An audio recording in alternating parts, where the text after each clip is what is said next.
channel, it's Tamsin here at the Beginners Quilting Hub, coming to you today with a tutorial to make this beautiful wall hanging.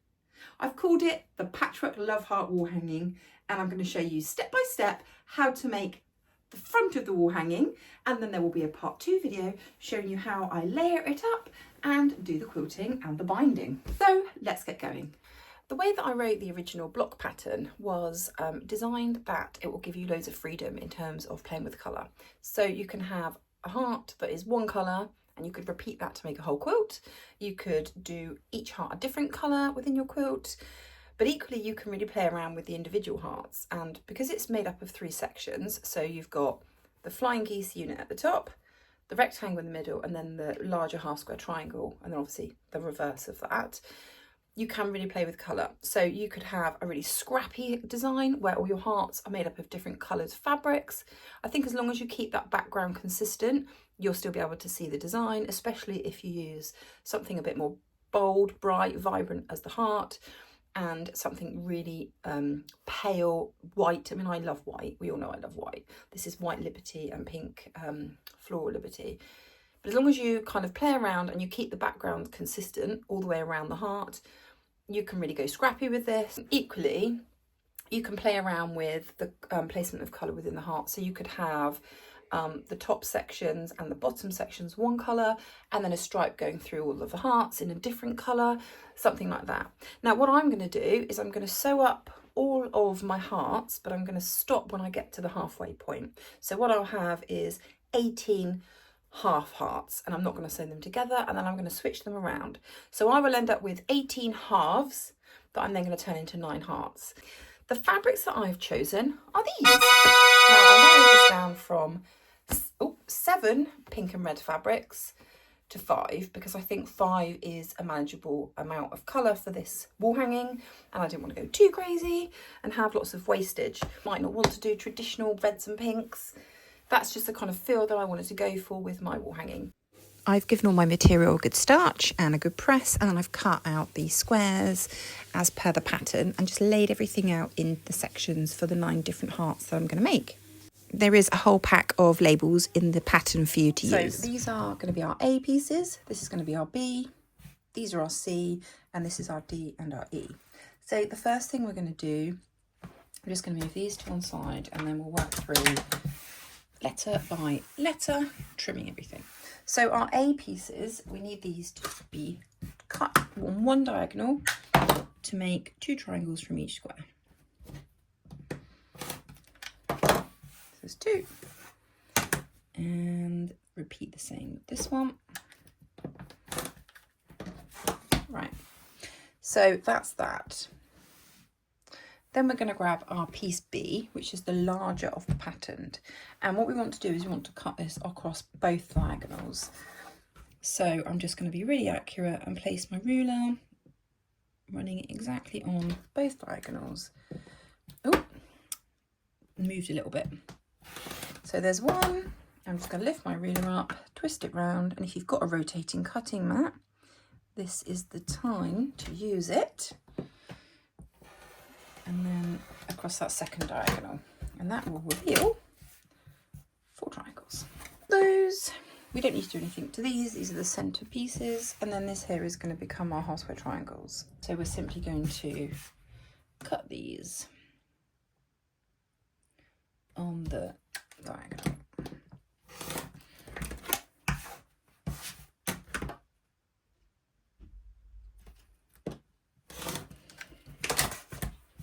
Now each of your hearts, each of your blocks is going to be made in the same way, but I would suggest, rather than kind of charging in and cutting everything, do one, sew it up, keep it in the 2 halves, just to make sure you're happy with everything, that everything fits together, you're happy with your fabrics and so on, and then you can cut the other 8 and then kind of do them all the sewing in one go. So what I'm going to do is I'm going to sew up this block to show you how to do it. Then I'll go away, sew up the others, and kind of show you what I get left with when I've got all of my halves, and then I'll fiddle around with the placement and we can kind of do that together. So these 2 here are going to get paired together. I'm going to prepare them all together like this and pop some pins in. That way I can take them all to the sewing machine in one go. Just clear off my just going to clear off my design board, and then we can lay them out once we've pinned them. So these are our corner half square triangles. So I'm just going to line these up, getting them as accurate as I can, because there's no trimming down on these. These are sewn to fit. So I'm just going to pop a pin in. And what we're doing is we're sewing along the long edge here. So there's 2 of those. So I'm going to match those up. Right sides facing, so I've got the pattern sides facing each other. And I'm just going to pin those in place.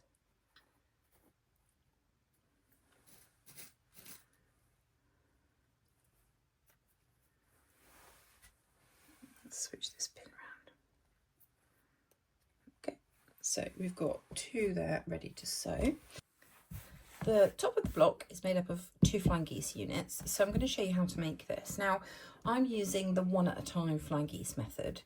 There are lots of shortcut methods out there, so the same colour combinations, you can use a speedy flying geese method if you know how to do them. I'm going to show you the 1 at a time one. That way you can fiddle around with your fabrics and use scraps if you want to. With the flying geese, we are sewing 2 triangles to this larger triangle in the centre.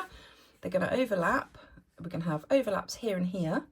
These are called dog ears, and we're going to have dog ears at the top here, and you're also going to have a space at the top, which if you do this correctly will be 1/4 inch from the point of your patterned fabric to the edge of the background fabric. So this distance here will be 1/4 inch.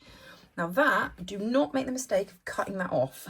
I've done it before, and I know it's been done by other people, but if you cut that off, when you sew this to the next block, if you don't have this extra seam allowance, when you go to sew on, you're going to lose the point.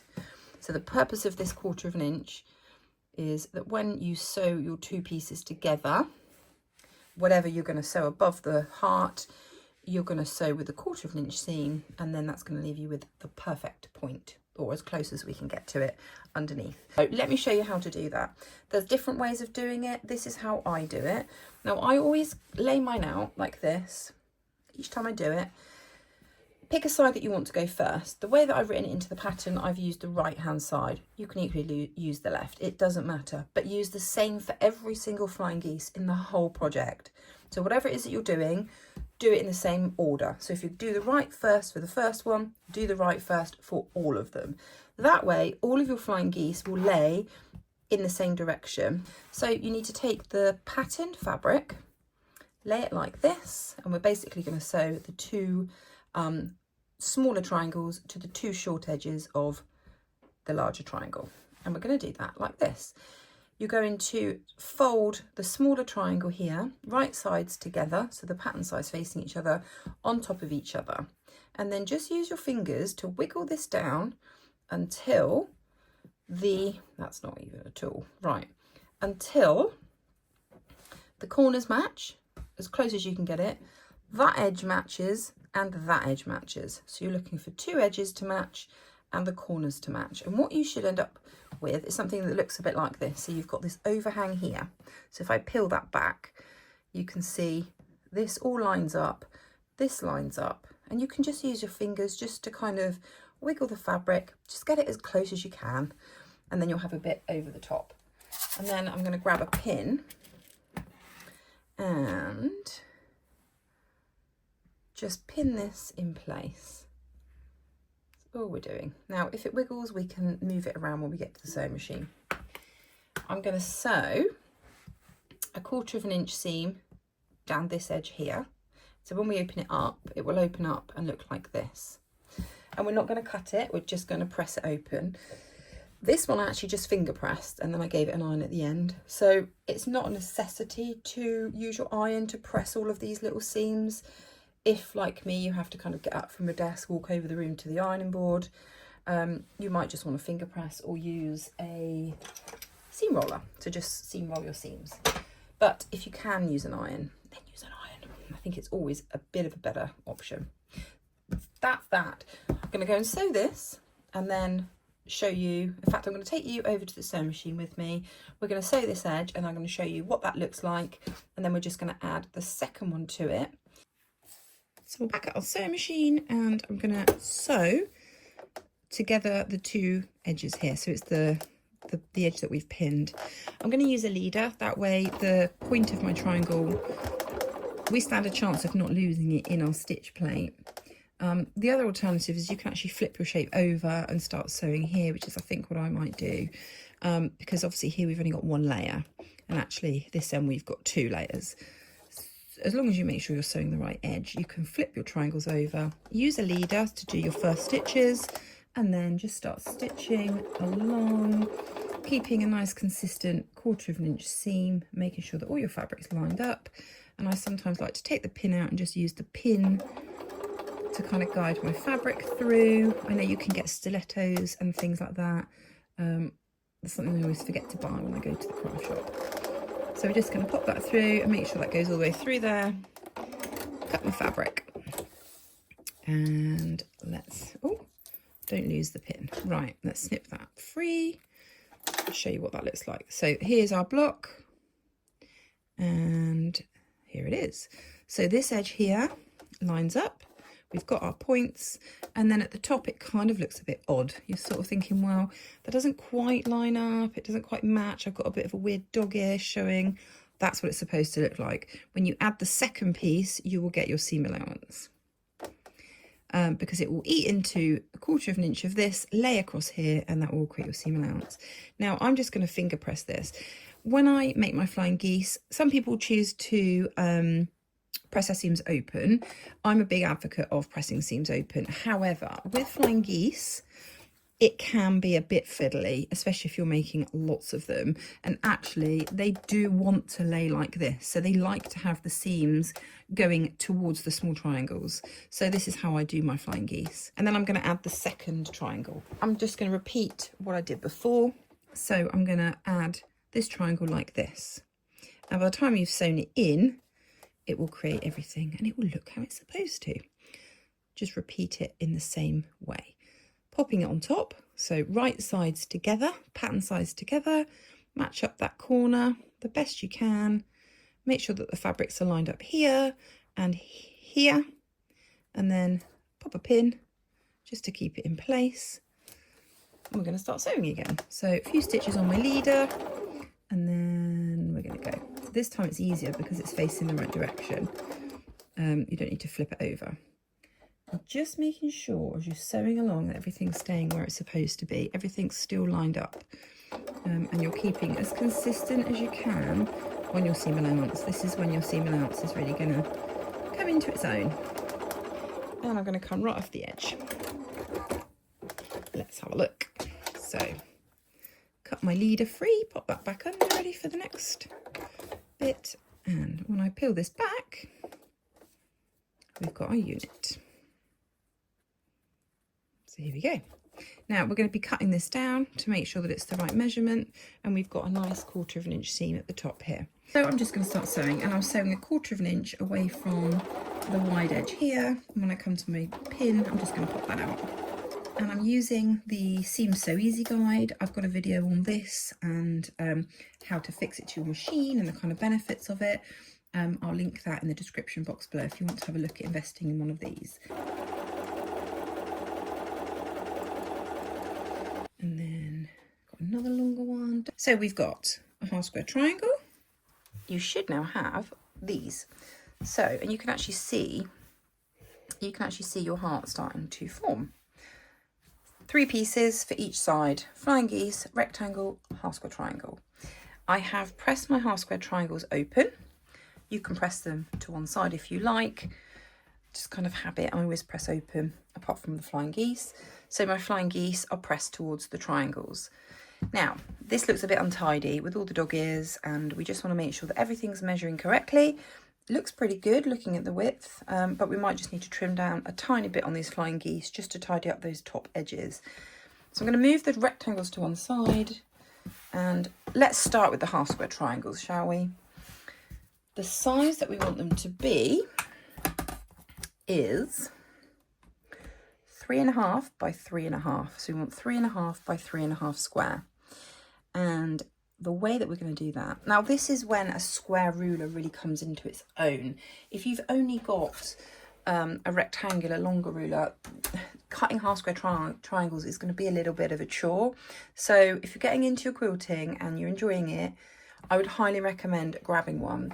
Now this is a square ruler by Creative Grids, who I think are, those and Omnigrip are my favourite rulers. Creative Grids, I like their shapes, so they do all different variations of ruler, and they do all different size squares. Now this is the one that I find most useful. It's an 8.5 by 8.5 inch square. You can get 6-inch ones, you can get, this isn't by Omnigrid, this isn't by Creative Grids, but this is an Omnigrid. This is a 2.5 by 2.5, so if you're doing lots of small half square triangles, you know, you can really get lots of different rulers. But if you're looking at investing in one, I would highly recommend the Creative Grids 8.5 by 8.5. It's such a good size, you can do pretty much all you need to do with it, and it will grow with you, you know, depending on if you want to do smaller or larger. So I'm going to use the side that's got the 1/2 inch marks on it. And what you do, so you've got this diagonal line running from corner to corner. Put that facing bottom left to top right.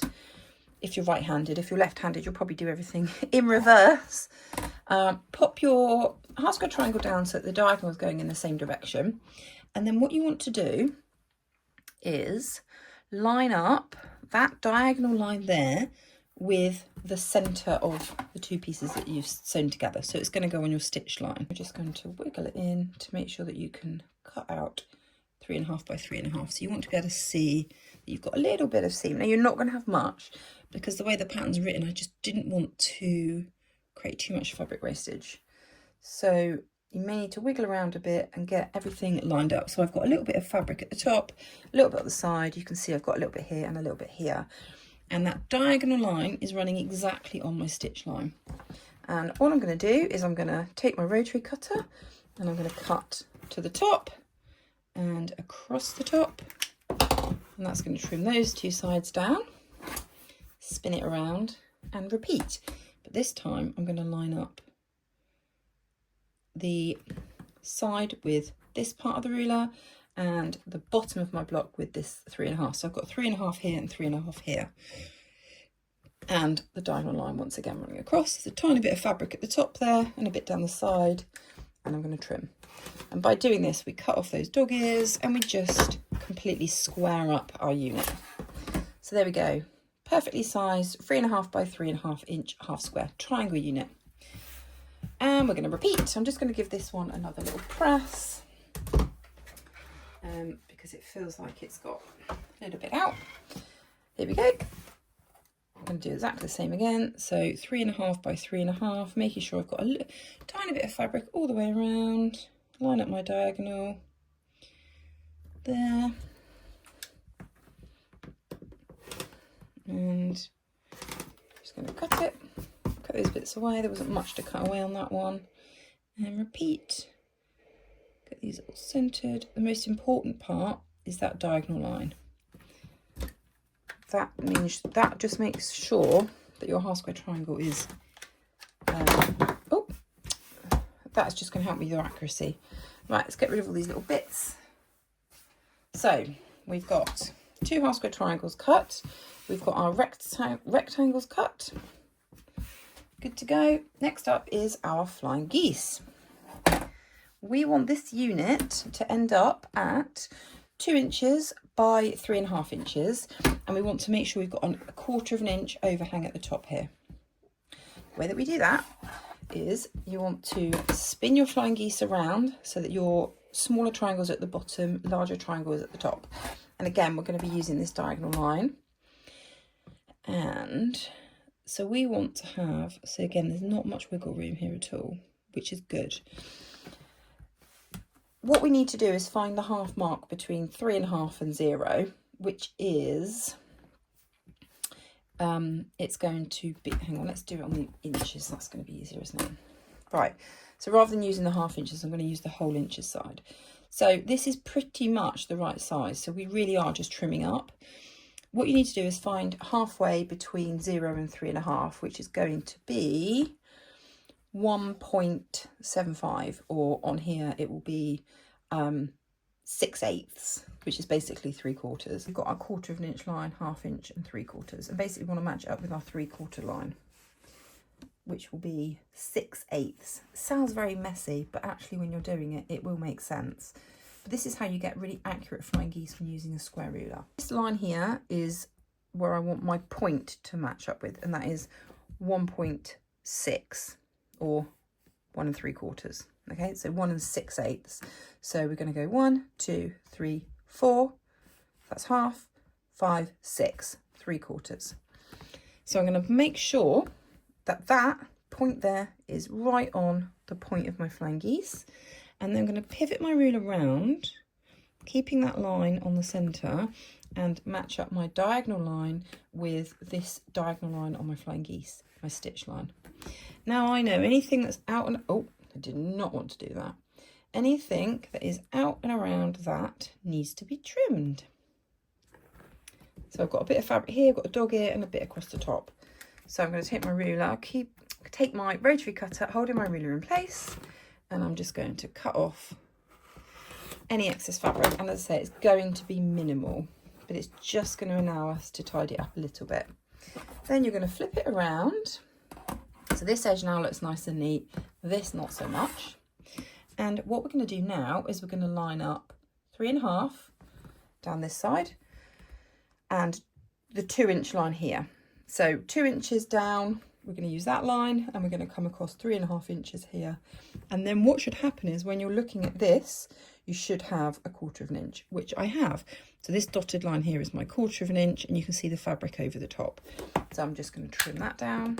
So 1 and 2, and remove all of that. And then when I take my ruler off, you will have a flying geese, which is the measurement of 3.5 by 2 inches.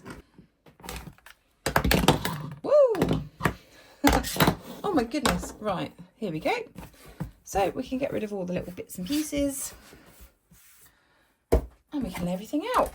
Now everything should look a lot tidier. There we go.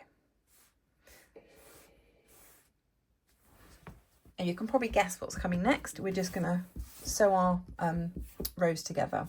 So we're going to sew these 3 together, and we're going to sew these 3 together. If then you're making a single colour heart, like in this block, you simply sew those 2 together and you've got your first heart. I like to make things a little bit more interesting for me, because I've already made this one. I've already made a single colour. I want to make 2 halves. So I'm going to then move them to one side, make all of my other hearts in exactly the same way, and then we're going to fiddle around with the colour. The way that I'm going to sew these together, I'm going to first of all sew the top to the middle. So I'm literally going to flip this flying geese onto this rectangle here and pin it. Pin, pin, pin.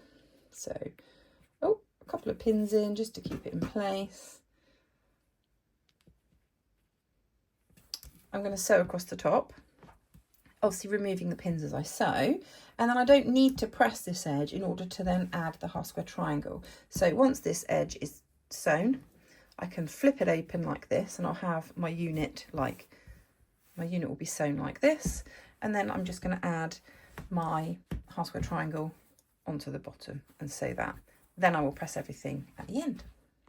So now it's time to press these, and what I'm first of all going to do is I'm going to set all of these seams. So I'm just going to hold my iron on the seams. That's just going to help these lay a bit flatter.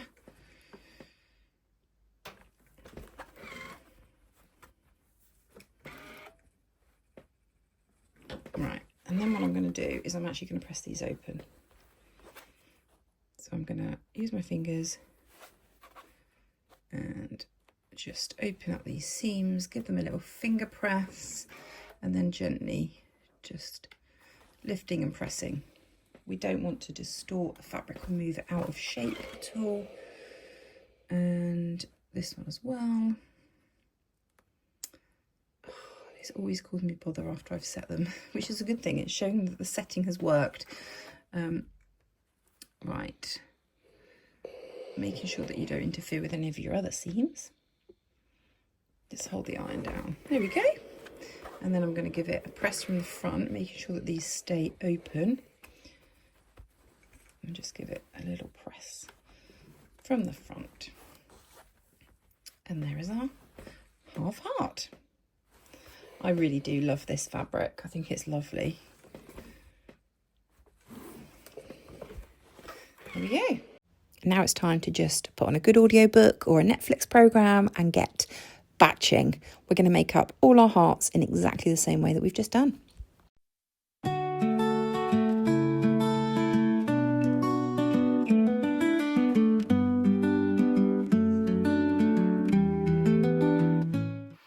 I just had a complete moment of confusion. So I've ironed them and just kind of laid them out in their hearts. And I ended up with two left over that were facing the same way. And I was so confused because I was sure I measured this right. And I just matched up the other two halves wrong. So anyway, I'm going to lay them all out now and I'm going to show you what I've got. And then I'm going to have a play around with the colour and just try and make sure that the colours are kind of spread evenly throughout the grouping. I'm really happy with how this is looking. I just want to have a play around, just make sure that I don't have two colours next to each other. That's kind of the only rule. There's going to be a few that are near to each other, but like where I've got two here that are identical, I'm just going to flick them around and this is when the fun starts and you're trying to match them up. So now I've got a heart that's the same. So I just need to move them around a bit. And so this is one I've got. My iron, you can hear puffing away in the background. I really like it. So we've got the darker heart in the middle and I've tried to put some lighter ones around it. And other than that, I think that's going to be my layout. So this is when you can really have a good play. Now, I mentioned to you that I'm going to be doing different halves. So each half is a different colour. I'm just going to snip off this thread. But you can equally do all of your hearts in their corresponding colours, or however you've done it. Just lay them out and play around with it until you're happy. Until you're happy. My only rule was I didn't want two colours next to each other that were the same. I don't mind if they're near each other, but I just don't want them next to each other. But yeah, I'm really happy with this. So what I'm going to do now is I'm going to pin each heart together. And the way that I'm going to do that is I'm going to take the two halves of my heart. That was weird doing that on camera. So my two halves, I'm going to lay them on top of each other and you're aiming as best you can to get each of your sections lined up going horizontally. So with this heart here, I want the two flying geese blocks to match up where my stitch line is, and the easiest way to do that is to actually pin into each of those seams so that you know that they're matching. Now, if you've got some of those two-pronged pins, this would be a good time because you can pin slightly either side of the stitch line where you've got them on here. I've got some and I don't like them. I don't like using them. So I'm just going to opt for wherever I've put them, or you could use clips. So equally, you could use these clips, and I've actually got some of these really, really good ones that I'm going to be adding into my shop. Because who doesn't love a clip? So with a pin, you're going to pin exactly through both of the centres of the stitch lines. So get those as accurate as you can with your seams pressed open and then pin them. If you're using a clip, just peel back the one layer so that you can see where that underneath stitch line is. Oh, and make sure that it's exactly on top of that one. So I'm going to do that there, and then I'm just going to pop a clip on, and the clip goes right over the seams to hold it in place. And then I'm just going to fiddle around and gently move this one, peel back that top layer again, making sure I can see where the stitch line is, and then just lay it exactly on top again, hold it with my finger and clip it. So that's what the clips are going to look like. The pins are going to do exactly the same, pinning through your stitch line through both sections, and that will then make sure that all of your seams add up. And yeah, if they don't quite add up or they're slightly out, you should be able to slightly tease the fabric, but just be careful not to pull it out of shape. So I'm going to do that for each of my hearts. Actually, what I probably should have done first is taken a photograph.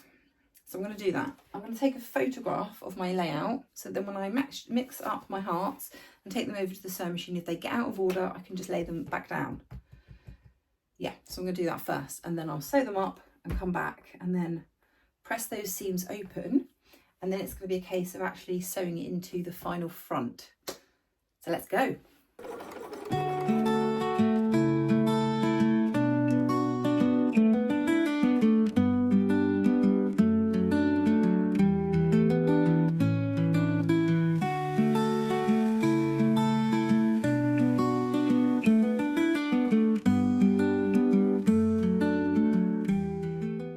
Then I will use my photograph to kind of lay everything back out, and then it's a case of joining these into the 3 rows. I'm really excited to see how this is going to look. So I've now sewn these into rows. So I've got 3 rows of 3 of my 9 hearts, making sure that I've laid everything out as I did in the photograph, just to make sure that my fabrics are in the right position. Now I'm going to flip it over and I'm going to iron each of these seams open, and then I'm going to sew the rows together. Now, when we're sewing the rows together, we just want to make sure that we're not losing the tops of these flying geese. And I'll show you a little trick. I have flipped that top layer over onto the middle layer. And what I've done to start with is I've put a pin at every intersection. So I've added 5 pins here. So what I've done is I've made sure that the pin is going through both layers of stitching at those main points. Now, you can sew it like this going through your sewing machine, but what's easier so that you don't lose those points is actually to flip it over so that you've got the points here at the top. So this is going to become the edge that you sew. That way, as you go along, when you're sewing, you can make sure, if I lift this up so you can see, you want to make sure that your 1/4 of an inch, it's going to be coming down here, hits every single cross section on these points. So each point will be made up of 2 diagonal stitch lines, and at the top they cross over and have like a small intersection. Hopefully you can see that on the camera. When you're sewing, you want to make sure that you're going through that point, or maybe just a whisker to the right of it, so a whisker to this side of it. That way you will not lose your point, because that intersection there represents the very, very tip of your flying geese. So even if that isn't a 1/4 of an inch here, hopefully it will be, because you've measured, cut, pressed everything, but these things happen. We can never be 100% accurate. This is us making something by hand. So we may be slightly out, but if you make sure that when you're going down, even if you have to do slightly more or slightly less than a 1/4 of an inch, your stitching goes through just slightly to the right of that cross, you will not lose your flying geese. And just take it really slowly. Take your pin out as you go through and do the same with the next one, and so on and so forth, readjusting if you need to. And because you've pinned these, you know that each of your blocks are going to be lined up. So if you get this lined up, you stand the best chance of having a really good accurate sew. So I'm going to sew mine, and then I'll show you what that looks like, and then I'm going to flip it back and join the next row in exactly the same way. So here's the first 2 layers. So obviously it needs a good press, but as you can see, I've not lost any of the points from my flying geese. So I don't need to press that just yet. I'm going to move on to the next layer and do the same again. So here it is. It's looking great. It's looking really good. Right, I'm going to give this a press, and then it's time to add the borders. What do you think?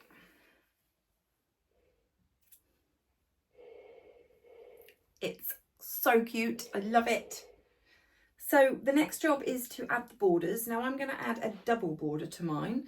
I'm going to add 1 white border just to frame all of the hearts, and then I'm going to add a pink border. So the fabrics that I have chosen are my white on white, which I've used, I don't know if you can see the ditsies, which I've used in the block, and then I'm going to use this pink as my border fabric, and then I'm going to bind it in red.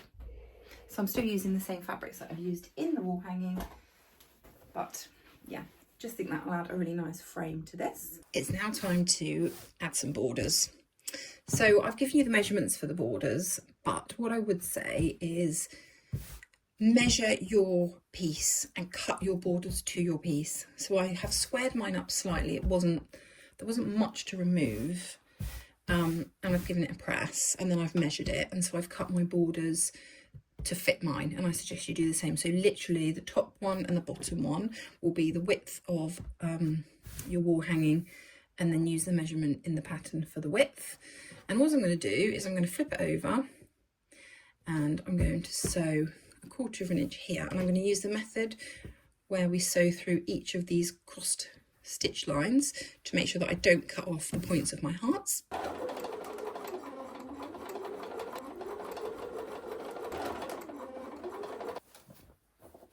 Okay.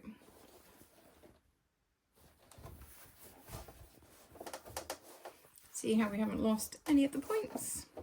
So that's the top and the bottom parts of the borders attached, and I've pressed the seams towards the white. I've now added my borders, and I did this by adding top and bottom, side and side of the inner border, just by laying it on, sewing 1/4 inch, top and bottom, trimming the sides if they're a little bit overhanging, and then pressing that seam towards the top part, or you can press it open, whichever you prefer, and then adding the side and repeating. I then took the time to square up those corners, just using a ruler, and the way that I did that is I used my stitch lines here and here, and measured those up on the ruler, and got a nice straight line, and then I cut the corner pieces here, and that's just how I squared up that centre border. And then I just repeated the same with the outer border. The outer border is slightly wider. That's what I wanted. I wanted this one to seem like it was part of the centerpiece, and then this to frame it. The wall hanging top is finished. It's been pressed, so it's ready to then sandwich up. So what did you think? Do you think you'll have a go at making it? I'll pop the link to the full pattern, which is completely step by step with photos and loads of tips and tricks in there as well, down in the description box below. So you can go and pick up that if you would like the paper version, because I know lots of you like to have the pattern to follow along as well as a tutorial video. But I'd love to know, do you think you might make this? And if you do, what colours are you going to choose? I think this would look good in so many different colourways, and I can definitely see myself making this again. So there will be a part 2. Time ran away with me. I wanted to get the whole thing finished this week and the video up, but time ran away with me and I didn't get it done. So I figured, let's get part 1 live so that you can watch it and maybe get started, and part 2 will come as quickly as I can make it, and part 2 will have the quilting done and adding the binding. So that will be part 2. But yeah, I hope you've enjoyed this video. If you like this kind of thing, you like this tutorial on patterns, please subscribe to my channel and drop me a comment below, just letting me know that you've watched and maybe where you're from. I'd love to know where my international quilting friends are from, as well as those of you in the UK. But for now, and until my next video, I will say goodbye, and I hope you are all well and having a lovely quilty time.